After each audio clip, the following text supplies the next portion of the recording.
Hello बच्चों,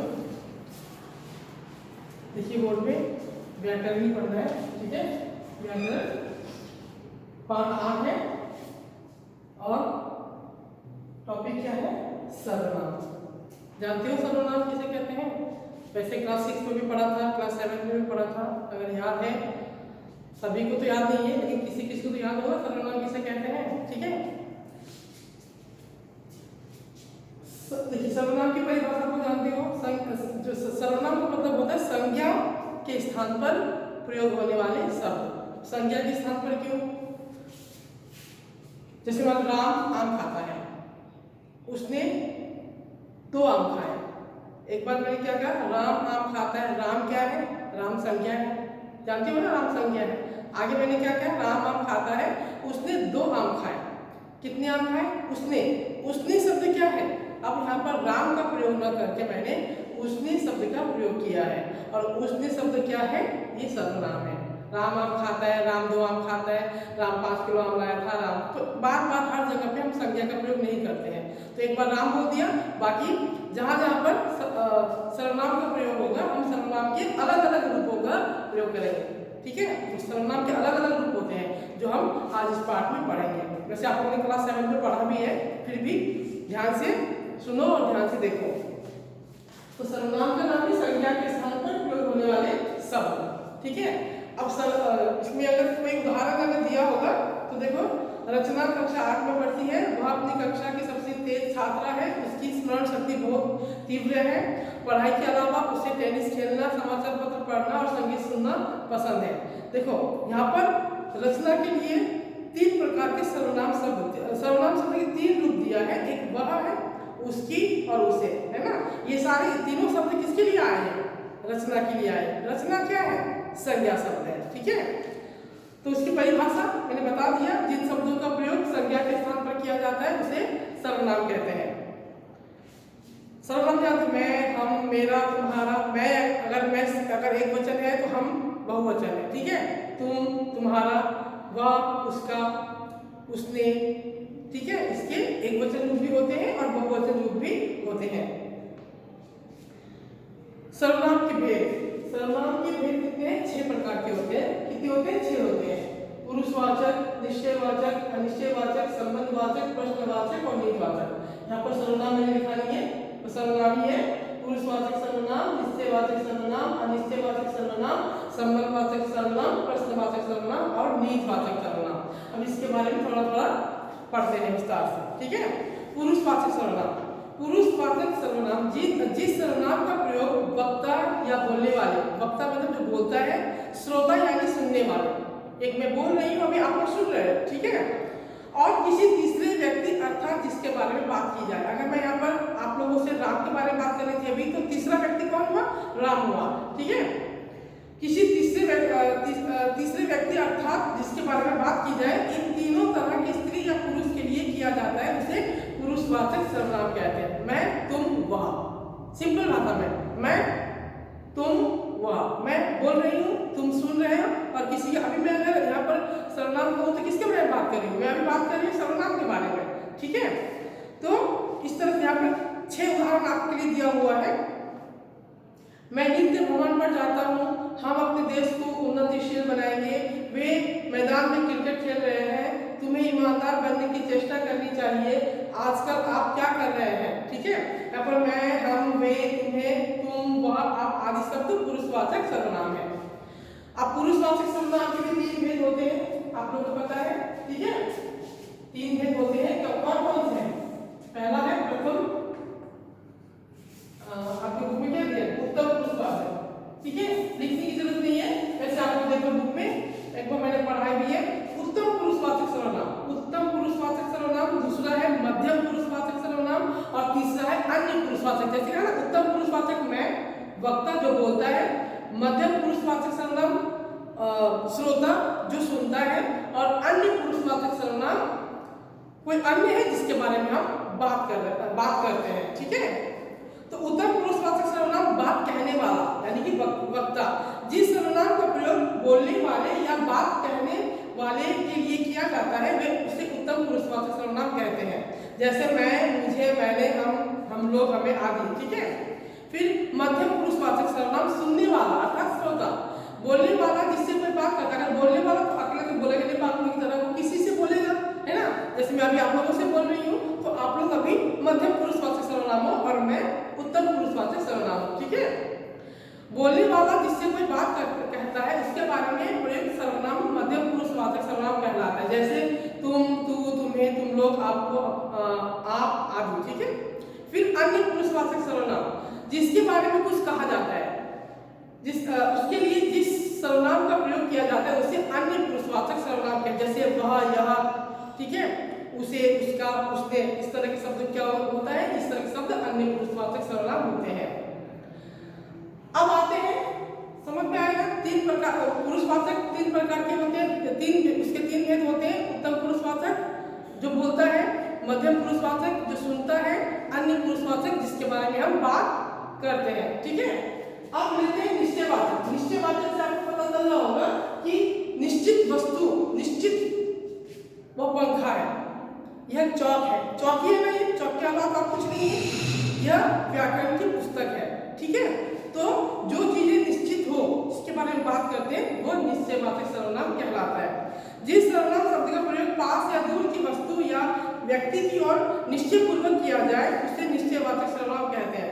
निश्चयवाचक सर्वनाम को संकेतवाचक भी कहते हैं। देखो वो पंखा है, ठीक है, यह चौक है, यह पुस्तक है, वह चांपट है, इस तरह से हम इशारे से बोलते हैं, इसीलिए इसका दूसरा नाम संकेतवाचक सर्वनाम भी है, ठीक है। क्योंकि इसमें दूर या निकट की वस्तु या व्यक्ति की ओर संकेत किया जाता है। जैसे यह बहुत प्यारा है, सुमन का भाई वह है, ये होशियार है, वे बेवकूफ है ना। इस तरह से हम इशारा करके भी बोलते हैं, जैसे क्लास में नहीं बोलते हैं इशारा करके, ठीक है, वही है। अब जानिए अन्य पुरुषवाचक सर्वनाम और निश्चयवाचक सर्वनाम में अंतर। अन्य पुरुषवाचक और निश्चयवाचक में अंतर क्या है? एक जैसे होता है, निश्चयवाचक यह चौक है, ठीक है, अन्य पुरुषवाचक में भी यह शब्द का प्रयोग होता है। बस अंतर कैसे पता करोगे कि यह अन्य पुरुषवाचक है या निश्चयवाचक है?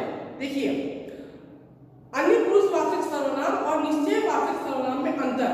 वह, यह, ये, वे आदि सर्वनाम शब्दों का प्रयोग अन्य पुरुषवाचक और निश्चयवाचक इन दोनों सर्वनामों में किया जाता है, लेकिन दोनों सर्वनामों में उनका प्रयोग में अंतर होता है। किस तरह से? देखो, आपकी बुक में दिया है रमा मेरी बहन है, रमा, अब यहाँ पर रमा नाम आया है ना, रमा मेरी बहन है, वह 8वीं कक्षा में पढ़ती है।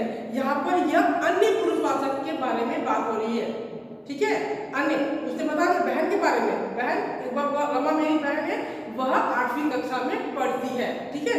ये जो वह शब्द आया है ये अन्य पुरुषवाचक होगा, क्योंकि हमने आपको इसकी बहन के बारे में बात किया। मेरा पेन यह नहीं वह है, मेरा पेन यह नहीं वह है, यहाँ पर ये निश्चयवाचक, निश्चय, देखो यहाँ पर रमा का होना, रमा नाम है, रमा पास हो चाहे दूर हो, चाहे दिख रही चाहे ना दिख रही हो, वो अदृश्य है, नहीं है, वो अपनी बहन के बारे में बात कर रहा है तो उसके पास तो नहीं होगी ना, तो कहीं भी हो तो हम उसके बारे में जब बात करते हैं किसी के बारे में तो वह अन्य पुरुषवाचक होगा, वो पुरुषवाचक ही होगा, उसमें वस्तुएं नहीं आएंगी, ठीक है। लेकिन देखो, अब जब निश्चयवाचक में क्या है, मेरा निश्चयवाचक में तुम्हारे सामने होना जरूरी है, इशारा करेंगे हम, किसी की चाहे दूर की चीज हो चाहे पास की चीज हो, इशारा तो करेंगे ना, इशारा करने पर दिखना चाहिए, ठीक है, तो वो तुम्हारा निश्चयवाचक सर्वनाम होगा। क्लियर? क्लियर हुआ कि नहीं हुआ? हुआ ना। अन्य पुरुषवाचक में हम किसी के बारे में बात करते हैं तो तुम्हारे पास हो चाहे ना हो चाहे दूर हो तो वो क्या होगा, अन्य पुरुषवाचक में होगा। लेकिन निश्चयवाचक में किसी निश्चित वस्तु की ओर हम इशारा करके बात करते हैं तो वो निश्चयवाचक सर्वनाम होगा, कहलाएगा, ठीक है। अब आते हैं अनिश्चयवाचक सर्वनाम। अनिश्चय, देखो निश्चय का उल्टा क्या होता है? निश्चय का उल्टा अनिश्चय, यानी कि जिसके बारे में हमें कोई जानकारी पक्के तौर पर नहीं है, वो निश्चित ही नहीं है कि वो जिसके बारे में हम सोच रहे हैं वो सही है कि नहीं है, ठीक है। जिस सर्वनाम से किसी निश्चित प्राणी या वस्तु का बोध ना हो, निश्चित, अगर हमने किसी को बुलाया है, राहुल को बुलाया, बाहर दरवाजा देखा नहीं, दरवाजा खटखटा रहा है तो वो राहुल है कि नहीं, वो निश्चित तो नहीं है ना, तो हम क्या बोलेंगे, बाहर कोई दरवाजा खटखटा रहा है ना। चाय बना रहे हैं, चाय बाहर चले गए तो जब आके देखे तो कुछ काला काला दिख रहा गिरा है, क्योंकि कुछ गिरा हुआ दिखाई नहीं दे रहा है, लेकिन कुछ काला काला चीज दिखाई दे रहा है, नाम नहीं पता है तो कुछ गिरा है ना। तो कोई और कुछ शब्द क्या है, ये अनिश्चयवाचक है। जिन सर्वनाम से किसी निश्चित प्राणी या वस्तु का बोध न हो उसे अनिश्चयवाचक सर्वनाम कहते हैं। जैसे दरवाजे पर कोई खड़ा है, तालाब में कुछ तैर रहा है, किसी ने गिलास तोड़ दिया, शायद दाल में कुछ गिर गया है, ठीक है। इसमें निश्चित नहीं है कि क्या चीजें हैं या कौन है। इन वाक्यों में कोई कुछ किसी शब्द अनिश्चयवाचक सर्वनाम है, क्योंकि इनसे किसी निश्चित प्राणी या वस्तु के बारे में जानकारी नहीं मिल रही है। कोई कुछ किन्हीं किसी आदि शब्द अनिश्चयवाचक सर्वनाम है। अब संबंधवाचक सर्वनाम, संबंधवाचक में क्या होता है, संबंध बताता है, ठीक है। कैसे, अब इसमें हमेशा दो सर्वनाम होते हैं, एक वाक्य में दो सर्वनाम जब होंगे, क्योंकि संबंध बताना है ना। कैसे देखिए, आपको एक उदाहरण दिया हुआ है, जिस सर्वनाम से वाक्य में आए किसी दूसरे सर्वनाम से उसके संबंध का पता चलता है उसे संबंधवाचक सर्वनाम कहते हैं। जैसे जैसा बोओगे वैसा काटोगे, जैसा का संबंध वैसा से है, जैसा और वैसा। जो करता है सो भरता है, ठीक है। जो गलत काम करेगा सजा मिलेगी, जो अच्छा काम करेगा उसे इनाम मिलेगा, है ना। जितना कहा जाए उतना करो, यहाँ पर जितना उतना, जिसने आना था उसने मना कर दिया। देखो, जैसा वैसा, जो सो, जितना उतना और जिसने उसने, ठीक है। ये सब के सब दोनों शब्द दोनों ही संबंधवाचक सर्वनाम के अंतर्गत आते हैं। अब आते हैं प्रश्नवाचक। अब प्रश्नवाचक में क्या है, प्रश्न पूछना है। जो शब्द प्रश्न पूछने के लिए प्रयोग में लाए जाते हैं वो प्रश्नवाचक सर्वनाम कहलाते हैं। जिस सर्वनाम शब्द का प्रयोग प्रश्न पूछने के अलावा कुछ जानने के लिए किया जाता है उसे प्रश्नवाचक सर्वनाम कहते हैं। जैसे कौन शोर मचा रहा है, कौन, पता नहीं, है ना। आप मुझसे क्या चाहते हैं, वह किसे ढूंढ रहा था, वह उसकी कलम कौन सी है। यहाँ पर कौन, क्या, किसे, कौन सी, ये प्रश्न पूछने के शब्द हैं, ठीक है। ये प्रश्नवाचक सर्वनाम है। अब आते हैं आखिरी में, क्या है ये, निजवाचक। निजवाचक मतलब अपना बोध करना, ठीक है। जिस सर्वनाम से कर्ता के साथ निजत्व या अपनेपन का बोध हो उसे निजवाचक सर्वनाम कहते हैं। अर्थात जिन सर्वनामों का प्रयोग कर्ता स्वयं अपने लिए करता है अथवा उसके लिए प्रयोग किया जाता है उसे निजवाचक सर्वनाम कहते हैं। जैसे मैं स्वयं पता लगा लूंगा, वे अपने आप चले गए, मैं खुद पढ़ लूंगा, सृष्टि स्वतः गुनगुनाने लगी। ये खुद के लिए है, अपने लिए है, ठीक है। इन वाक्यों में स्वयं, अपने आप, खुद, स्वतः निजवाचक सर्वनाम है, क्योंकि इनसे निजत्व का बोध होता है, ठीक है। सॉरी, आगे इतना जानते होंगे, सर्वनाम कोई कठिन नहीं है। अब आते हैं सर्वनाम शब्दों के प्रयोग के कुछ नियम। जैसे रवि ने छाता खरीदा, उसने छाता खरीदा, अंकिता ने पर्स खरीदा, उसने पर्स खरीदा। लड़के खेलते हैं, वे खेलते हैं, लड़कियां खेलती हैं, वे खेलती हैं। तो यहाँ पर बहुवचन के एक वचन के लिए उसने दिया है, बहुवचन के लिए वे, एक वचन बहुवचन, इन सब का रूप अलग अलग होता है, ठीक है। सर्वनाम भले ही है, लेकिन जब एक वचन के लिए वह है तो बहुवचन के लिए वे, ठीक है। लड़की है, लड़की खेल रही है या वह खेल रही है, ठीक है। इस तरह से दिया है। अंकिता ने पर्स खरीदा, उसने पर्स खरीदा। अंकिता ने पर्स खरीदा तो वह पर्स खरीदा नहीं होगा, उसने पर्स खरीदा। अलग अलग रूपों का प्रयोग होता है। यहाँ रवि पुल्लिंग एक वचन और अंकिता स्त्रीलिंग एक वचन दोनों के लिए उसने तथा लड़के पुल्लिंग बहुवचन और लड़के स्त्रीलिंग बहुवचन दोनों के लिए वे सर्वनामों का प्रयोग हुआ है। आप देखो, सर्वनाम मतलब सबके लिए एक नाम, चाहे स्त्रीलिंग हो चाहे पुल्लिंग हो। लेकिन हम यहाँ पर सर्वनाम शब्द को स्त्रीलिंग है कि पुल्लिंग है, हम क्रिया के द्वारा पता लगा सकते हैं। रवि खेलता है, वह खेलता है, पुल्लिंग है, वह खेलती है, स्त्रीलिंग है, ठीक है। अब दूसरा देखो, उत्तम पुरुष और मध्यम पुरुष बहुवचन रूप वाले सर्वनाम एक व्यक्ति के लिए भी प्रयोग किए जा सकते हैं। जैसे अब हम चलते हैं, अब मैं चलता हूँ, कब हम करके बात करते हैं, ठीक है। अब तुम सो जाओ। आदर या सम्मान अर्थ में अन्य पुरुष बहुवचन रूप का सर्वनाम भी एक व्यक्ति के लिए प्रयुक्त होता है। जैसे गांधी जी हमारे राष्ट्रपिता है, उन्होंने हमें आजादी दिलाई। तो ये जब मैं वचन पढ़ा रही थी आपको बताया था, आदर प्रकट करने के लिए भी हमें क्या करना होता है, बहुवचन का प्रयोग करना होता है क्रिया में। तो वैसे यहाँ पर उन्होंने, तो सर्वनाम भी वही है, उन्होंने हमें आजादी, उन्होंने शब्द जो है वो बहुवचन है, लेकिन यहाँ पर हम अपने अपने से बड़े या कोई अन्य व्यक्ति के बारे में बात कर रहे हैं तो यहाँ पर बहुवचन का प्रयोग होगा। ठीक है, दादाजी सो रहे हैं, उन्हें मत जगाओ, उन्हें शब्द भी बहुवचन है। बड़े अधिकारी, नेता, राजा, लेखक आदि अपने लिए मैं के स्थान पर हम का प्रयोग करते हैं ना। जैसे हमने सबका भला किया है, हम कल प्रस्थान करेंगे, हम पहले ही इस घटना के लिए खेद व्यक्त कर चुके हैं। तो बड़े बड़े लोग जो है वो भी अपना अधिकार जताने के लिए, अपना अभिमान जताने के लिए बहुवचन का प्रयोग करते हैं। और है पुरुषवाचक, अनिश्चयवाचक तथा निजवाचक सर्वनामों में नाम देने के लिए ही या ई जोड़ दिया जाता है। जैसे वे ही, मैं ही, तुम ही, हम ही, वही, ये सब। ठीक है, फिर ये शब्द का यह का बहुवचन है, जिसका प्रयोग आदरार्थ किसी व्यक्ति के लिए भी किया जाता है। जैसे ये हमारे पिताश्री हैं, ये हमारे अतिथि हैं, ये हमारा अतिथि नहीं, ये हमारे अतिथि हैं। ठीक है, और दूसरा है ये महान संत है, यह महान संत नहीं होगा, ये महान संत है, बहुवचन शब्द का प्रयोग होगा। क्या सर्वनाम का प्रयोग कभी कभी विस्मयबोधक के रूप में भी होता है, जैसे क्या, है ना, क्या शब्द हम ये प्रश्नवाचक सर्वनाम भी है, लेकिन ये विस्मयादिबोधक शब्द में भी आता है। क्या उसने काम कर लिया, ठीक है, इस तरह से। तो अब हम देखते हैं सर्वनाम शब्दों की रूप रचना। इसको आप लोग में बस थोड़ा बहुत बता दूंगी, इसको आपको स्वयं पढ़ना है, अपने आप ही पढ़ना है। ठीक है, बहुत ज्यादा नहीं है, क्योंकि जब तक अपने आप नहीं पढ़ोगे तो आप लोगों को समझ में नहीं आएगा। इसको अपने आप ही पढ़ने की जरूरत है। अब सर्वनाम शब्द कैसे बनते हैं, सर्वनाम शब्दों की रूप रचना, सर्वनाम शब्द बनाया जा रहा है कैसे। पहले पुरुषवाचक उत्तम पुरुष, मैं शब्द की शब्द रचना।